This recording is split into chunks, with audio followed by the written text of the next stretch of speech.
د جنتي خاورې بچو نن ولې ستاسو په دې وطن کې دا مسلې دي په یوویشتمه صدۍ کې نن ولې موږ د خپل ژوند د حق په غوښتو باندې مجبوره یو ولې موږ په خپل وطن کې د خپلو وسایلو پسې احتجاج کوو ټول ولس په دې خبره باندې سر خلاص کړو چې په خپلو وسایلو د اختیارو سیاسي توربادانو یې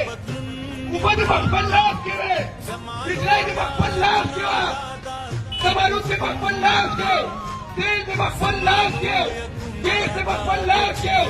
په هغه وخت باندې به ستا یو پورم نه ژوندي ستا به د صورت نه ډک ژوندي نن زموږ د وطن خلک ولې خلیجي ملکونو ته مزدوریانو لګي نن د دې وطن خلک د دې وطن د ځوانانو زندګي نن ولې د عربو ملکونو وخوړه قامي فریضه دې نه ده ادا کړې د خپلو وسایلو تپوس دې نه ده کړی کومه مصنوعي ګرامي چې جوړه شوې ده مونږ د ډسټرکټ فوډ کنټرولر نن DFC چېرته دی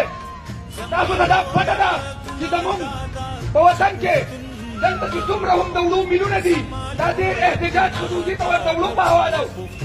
تاسو ته دا پته ده چې دې میلونو والا ته د غنمو یو من په 2 روپۍ میلاویږي په 15,000 روپۍ باندې درته د غنمو من میلاویږي ډېر پخواتي میلونه شته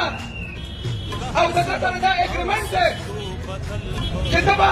په 80% کم وړه چې ته تیارات به دا په سبسډۍ باندې ورکوې تاسو ته د میلونو نه سبسډۍ میلاو ده هغه د سهار نه د ماښامه پورې په خپل پټي کې لګیا د هغه بچې زمینداري کوي